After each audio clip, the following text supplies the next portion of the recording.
জানিয়া রাখো, আমার বান্দা যখন আমার বন্দেগী করে, একজন পয়গম্বরকে আল্লাহ তাআলা 1000 বছর দান করেছিলেন। 1000 বছরের ভিতরে 950 বছর আল্লাহ তাআলা ওই পয়গম্বরকে দান করিয়া 950 বছর ওই পয়গম্বর শুধু উম্মতদেরকে ডেকেছেন। সুবহানাল্লাহ। ও বান্দা, আসো, আল্লাহকে চিনো, আসো, আল্লাহর মহব্বত অর্জন করো, আল্লাহর মহব্বত অর্জন করো। কিন্তু তারা মানে নাই।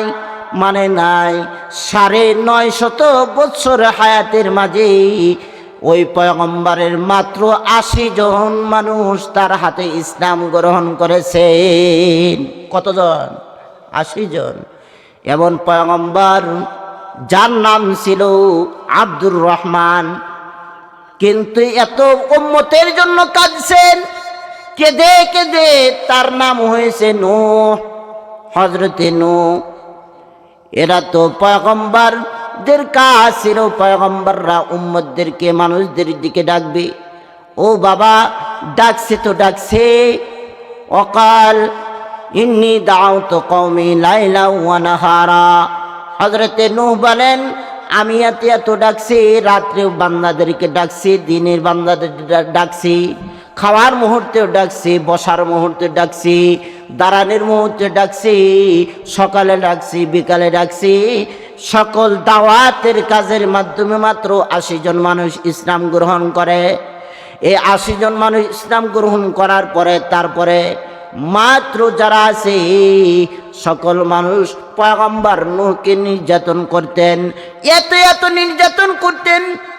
মাগশিয়ান ফিল কওব ফিল বুকুক ওয়া বিসসাবাহ।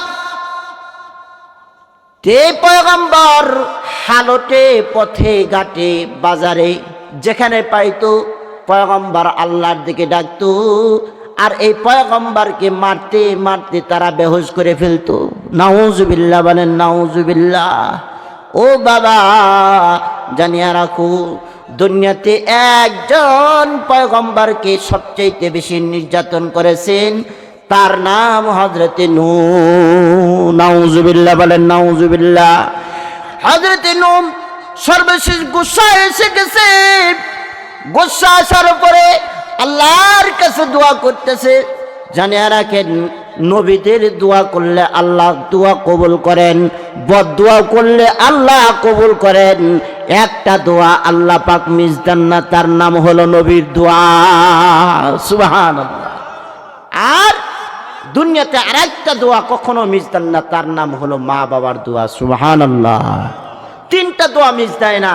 1 নাম্বার নবীর দোয়া, 2 নাম্বার মা বাবার দোয়া, 3 নাম্বার মুসাফিরের দোয়া। সুবহানাল্লাহ। 4 নাম্বার মাজলুমের দোয়া। ইত্তাকি দাওয়াতাল মাজলুম ফাইন্নাহু লাইসা বাইনাহা ওয়া বাইনাল্লাহি তাআলা হিজাব। মাজলুমের বদদোয়া থেকে খুব হেফাজত থাকবেন। আপনার কারণে, আমার কারণে যেন কোনো বান্দা যেন না বলতে পারে, কষ্ট না পায়। ঠিক না ঠিক জোরে বলেন। এই কারণেই বাবা, এই কারণেই বলুন তো, দুনিয়াতে জুলুম ভরে গেছে কিনা? দুনিয়াতে জুলুম ভরে গেছে। একজন মানুষ 10 লাখ টাকার মালিক হলেও দেখা যায় যে 5 লাখ টাকার মালিক তার উপর নির্যাতন চালায়। ঠিক না ব্যাটিক জোরে খান। সাততলাওয়ালা, গাছতলাওয়ালা নির্যাতন করে। এরকম ভাবে এই গ্রাম থেকে শুরু হয়ে প্রশাসনিক পর্যন্ত, প্রশাসনিক থেকে শুরু করে সর্বোচ্চ উপরস্থ কর্মকর্তা পর্যন্ত মানুষের উপর জুলুম যখনই করে, তখনই ওই বান্দাদের উপর আল্লাহর আযাব ও গজব দিয়ে আসে। ঠিক না ঠিক জোরে বলেন। এই কারণে দুনিয়াতে সব টিকতে পারে, কিন্তু জালেম কোনোদিন টিকতে পারে না। ঠিক না ঠিক জোরে বলেন। সব টিকতে পারে। আপনি অপরাধ করেছেন, সকল অপরাধ মাফ করতে পারেন আল্লাহ, কিন্তু জুলুমের অপরাধ, ইন্না শিরকা লাযুলমুন আযীম, জুলুমের অপরাধ কখনোই মাফ করবেন না। জানিয়ে রাখেন, আজকে 7 তলায় আছেন, আগামীকাল গাছতলায় আপনাকে পোষাইতে 1 সেকেন্ডের টাইম লাগতে পারবে না। এরকম ক্ষমতার মালিক কে? জোরে বলেন, আরো জোরে বলেন। এরকম ক্ষমতার মালিক কে? এগুলা জ্বলন্ত প্রমাণ দিতে হলে দূরে যেতে হবে নাকি? না, দূরে যেতে হবে না, আপনারাই বুঝা নিয়ে। ও বাবা, খুব খেয়াল করেন, হযরত নূহকে এত নির্যাতন করতেন, নির্যাতন করতে করতে সকালে তাকে পিটায়, দুপুরে পিটায়, বিকালে পিটায়। পিটাইতে পিটাইতে হযরত নূহকে বেহুশ করে ফেলে। হযরত নূহ আল্লাহর কাছে বদদুয়া করলেন, ও আল্লাহ, আল্লাহ, এই পয়গম্বর, এই যে জাতি, এই জাতি আমার কথা তো মানেই না, বরং আমার উপর হাজার নির্যাতন চালায়। আল্লাহ, তুমি এদেরকে ধ্বংস করে দাও। কিতাব বর্ণনা করে হযরত নূহ ধ্বংস করে দেওয়ার জন্য আল্লাহর কাছে যখন এই বদদুয়া করেছে, রব্বি লা তাযার আলাল আরদি মিনাল কাফিরিনা দাইয়ারা, আল্লাহ, এই যে জাতি, এই জাতিকে তুমি জমিনের ভিতরে রেখো না। পয়গম্বররা দোয়া করলে দোয়া কবুল হয়, বদদুয়া করলে বদদুয়া কবুল হয়। যখন এই বদদুয়া করছি, বদদুয়া করার পরে আল্লাহ তাআলা বদদুয়া কবুল করে নিছে। সকলকেই, সকল মানুষদেরকে, সকল মানুষদের 40 জন মানুষ ব্যতীত সকল মানুষদেরকে পানির ভিতরে, তুফানের ভিতরে মাইরা ফেলছেন। সর্বশেষ তুফান যখন মাইরা ফেলছেন, যখন দুনিয়ার সব মানুষ যখন ধ্বংস হয়ে গেছে, হযরত নূহ এরকম মুহূর্তে আল্লাহ তাআলা ডেকে বলেন, পয়গম্বর, এই যে নেন, যারা আছে সকলেই মুমিন, যারা আছে সকল আপনাকে মানবে, আমি আল্লাহকে মানবে, যারা আছে সকল মহাব্বত আপনার উপরে আছে, আমি আল্লাহর উপরে মহাব্বত আছে। সুবহানাল্লাহ। ডাক দিয়ে বলতেছেন, পয়গম্বর, যারা মরে যাওয়ার তারা মরে গেছে, এখন সব মুমিন, আর কমিনের গোষ্ঠী একটাও নাই। ঠিক না ঠিক বলে? আর কমিনের গোষ্ঠী একটাও নাই, সব মারা গেছে। এখন পয়গম্বর, আমার একটা অর্ডার, আপনি তো দুনিয়া আবাদ করতে হবে, কি করা যায়? হাড়ি পাতিল বানান। সুবহানাল্লাহ বলেন। হাড়ি পাতিল বানান। পয়গম্বরের দিয়ে কুমারগিরি করায়। পয়গম্বর একের পর এক সারা শীতকাল হাড়ি পাতিল বানায়। হাড়ি পাতিল বানাইতেছে পয়গম্বর, বানাইতে বানাইতে অনেক হয়ে গেছে। কিতাব বর্ণনা করে হযরত নূহ হাড়ি পাতিল গুলো সুন্দর করে ওটাকে হেফাজত করে, হেফাজত করতে করতে করতে করতে এক পর্যায়ে যখন গরমের মুহূর্ত আসে, বলুন তো গরমের মুহূর্তে কি শুধু বাতাস আসে, না সাথে সাথে ঝড় বৃষ্টিও আসে? ঝড়ও আসে। এক পর্যায়ে হযরত নূহ সব বানাইছে, মাটির জিনিস বানাইছে, কাগজ আর পাতা দিয়ে ঢেকে রাখছে। বলুন তো যেই মুহূর্তে ঝড় আসে, ওই মুহূর্তে কি কারো কোনো খেয়াল থাকে? জোরে কন। খেয়াল তো থাকেই না। যারা খেয়ালওয়ালা তারা তো বলে যায়, আর যারা বলে যায় তারা তো নিজেদের ভগবান পর্যন্ত বলে যায়। ঠিক না ঠিক বলেন? আচ্ছা, আপনারা এখানে অনেক বাবাজিরা আছেন, আপনাদের কাছে একটা কৌশল বিনিময় করি। বলুন তো, পাকিস্তানি হানাদার বাহিনী যখন এই বাংলাদেশে এসেছিল, সবচাইতে বড় নির্যাতন করেছিল মুসলমানদের উপর নয়, বরং হিন্দুদের উপর নির্যাতনও করেছিল। ঠিক না ঠিক বলেন? জুলুমের বিনিময়ে বাংলাদেশ স্বাধীন হয়েছে পাকিস্তান হানাদার বাহিনীর থেকে। ঠিক না ঠিক বলেন? এই কারণে ওখান থেকে একটা মেসেজ গ্রহণ করতে হবে প্রত্যেকজনের। যারাই বড় বড় পদ গ্রহণ করেন, আপনারা কিন্তু জুলুম করবেন না, ইনসাফ করেন। আপনার উপর আল্লাহর রহমতের দরজা আপনার উপর 1000% খোলা। চিৎকার করে বলেন সুবহানাল্লাহ। যদি জুলুম করেন, এর জ্বলন্ত প্রমাণ আপনারাই জানেন। কিভাবে, কোন থেকে কি হইল, এটা আমার থেকে আপনারা বেশি ইতিহাস জানেন। ঠিকটা ব্যাটিক বলেন? কিন্তু আর একটা কথা মনে রেখেন, জালেম কোনোদিন দুনিয়াতে টিকতে পারে না। এই কারণেই ওই মুহূর্তে জুলুম তো পাকিস্তানি হানাদার বাহিরা তো মুসলমানদের উপরেও করেছে, হিন্দুদের উপরেও করেছে, তবে মুসলমানদের কিছু খাতির করেছে। সুবহানাল্লাহ। যাইতা ভাই যে সর্বশেষ জুলুম থেকে বাঁচার জন্য ওই মুহূর্তে হিন্দুরা কিছু পলিটিক্স গ্রহণ করছিল। আমার মুরব্বীরা বলে, কয় আগে জিগাইতো, পাকিস্তানি হানাদার বাহিনীরা জিগাইতো, মারার আগে জিগাইতো, ধরার পরে। আচ্ছা বলুন তো, তোমার নাম কি? মিথ্যা কথা কইছে, আমার নাম আব্দুর রহমান। আগার আব্দুর রহমান হো तू मुसलमान है? कहे मैं तू मुसलमान है। अगर मुसलमान है तो इस्लाम की कालेमा बताओ। বুঝতেছেন তো কথা? যদি মুসলমান হও তাহলে ইসলামের কালেমা কও। কয় ইসলামের কালেমা কি? লা লা ইলাহা ইল্লা আনতা সুবহানাকা ইন্নী কুনতু মিনাজ জালিমিন। বলুন তো ইসলামের এটা কালেমা হইল না মুসিবতের দোয়া হইল? अगर मुस्लिम हो तो इस्लाम के कालेमा बताओ, যদি মুসলমান হও তাহলে ইসলামের কালেমা কও। कहे ला इलाहा इल्ला अंता सुब्हानका इन्नी कुन्तु मिनज़ ज़ालिमीन। कहे तो मुसीबत की दुआ है। कहे मैं तो भी मुसीबत में गिर गया। ठीक ना बेटी किसान?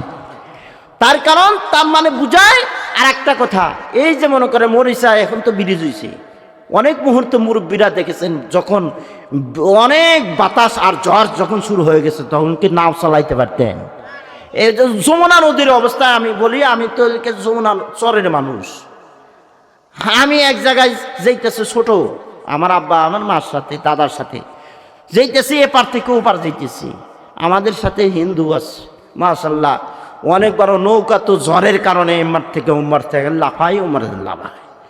অবস্থা কি? প্রাণ বাঁচার জন্য আমরা মুসিবতের দোয়া করতেছি, লা ইলাহা ইল্লা আনতা সুবহানাকা ইন্নী কুনতু মিনাজ জালিমিন, লা ইলাহা ইল্লা আনতা সুবহানাকা ইন্নী কুনতু মিনাজ জালিমিন। এখন লা ইলাহা ইল্লাল্লাহ আজান পর্যন্ত দিছি। ঠিক না বেঠিক কোন? আজান পর্যন্ত দিছি। আজান পর্যন্ত দিয়া পরবর্তীতে দেখি আমাদের সাথে যে কয়েকটা হিন্দু আছে, হেও দেখি মাশাআল্লাহ ও কয় লা ইলাহা ইল্লা আনতা সুবহানাকা ইন্নী কুনতু মিনাজ জালিমিন। মানে এও কয়। সর্বশেষ যখন তুফান থাইমে গেল না, তুফান থাইমে যাওয়ার পরে এ বাবা আপনি এটা কি কইলেন? কইছে কালেমা কইলাম। কালেমা কইবেন? আপনাদের কালেমা কইবেন, আমাদের কালেমা কন কে? কয় যে কেন আমরা যাই মানি আর তাই মানি, কিন্তু আল্লাহ বলতে একজনই আছেন। সুবহানাল্লাহ বলেন সুবহান। আল্লাহ বলতে একজনই আছেন। বলুন তো মুসিবতের মুহূর্তে কি আর কোনো জিনিস থাকে? ওই যে মনে আছে তো, পাতাও থাকে না, ডালও থাকে না, আবার কাগজও থাকে না। হযরত নূহ আলাইহিস সালাতু ওয়াস সালাম এত সুন্দর করে সব কিছু বানাইছেন, বানানোর পরে ডেকে ডেকে রাখছেন।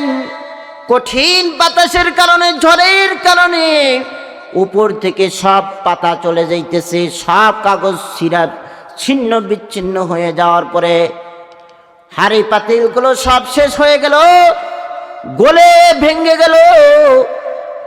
এক পর্যায়ে হযরত নূহ তুফান শেষ হওয়ার পরে তিনি নিজেকে ধরে রাখলেন, বিষণ্ণ মনে বসে রয়েছেন।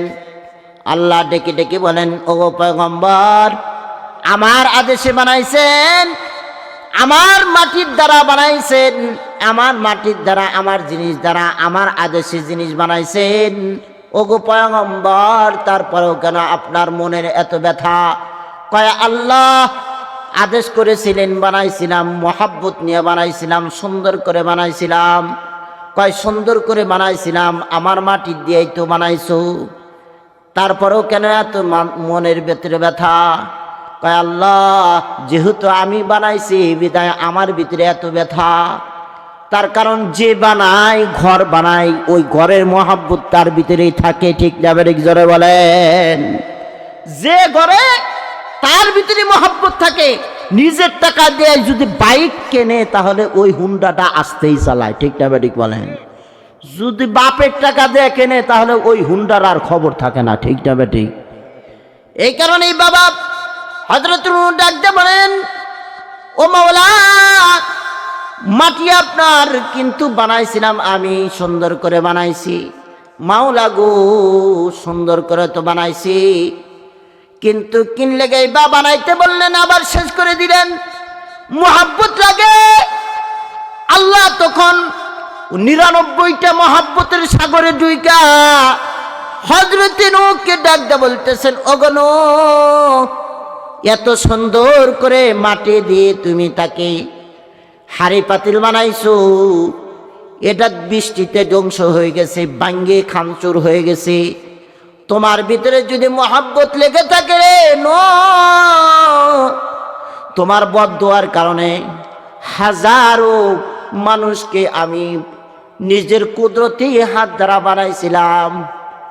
তোমার বদদুয়ার কারণে, পয়গম্বরের বদদুয়ার কারণে, তুমি পয়গম্বরের বদদুয়াকে খাতিরে সব মানুষকে আমি ধ্বংস করে দিলাম। জানো কি নূহ যখন সে ওই যে তুফানের পানিতে ধ্বংস হইতেছিল, ও নূহ ওই মুহূর্তে কিন্তু আমি আল্লাহকে ডাকতেছিল। শুধু ডাকতেছিল না, আমার কাছে মাপ চাইতেছিল। সুবহানাল্লাহ বলেন, সুবহানাল্লাহ। শুধু মাপ চাইতেছিল না, আমি আল্লাহর কাছে রোনাজারি করতেছিল, চোখের পানি ছাড়তেছিল।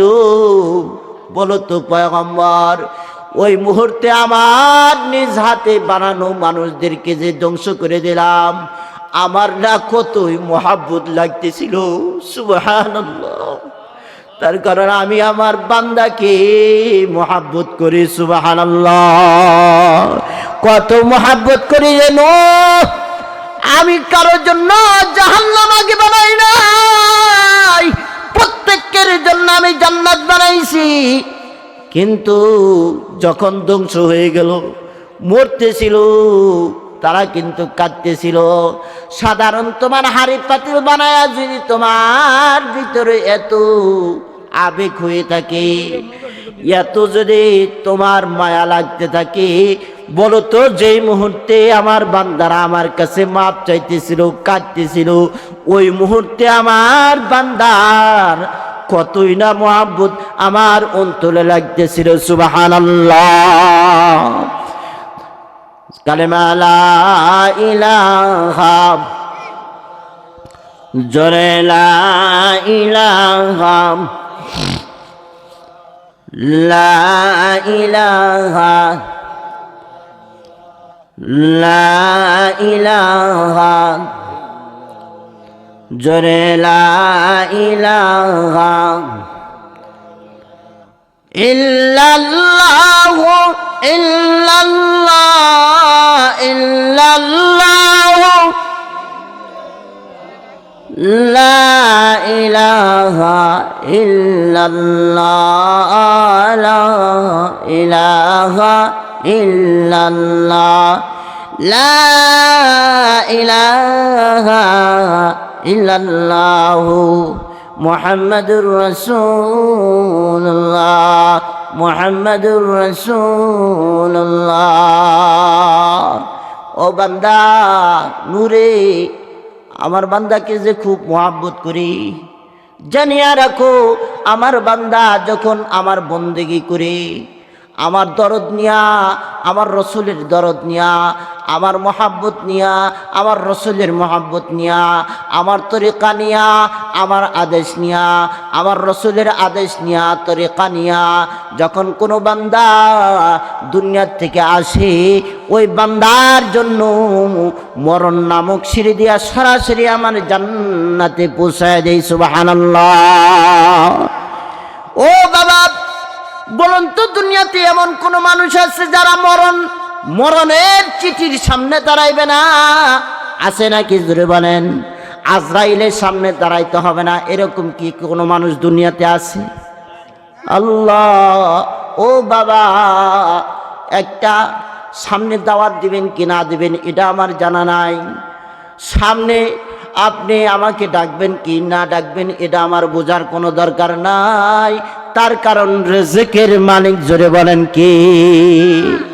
ওই বাবা, জানিয়া রাখো কার মরণ কোন মুহূর্তে এসে যায়।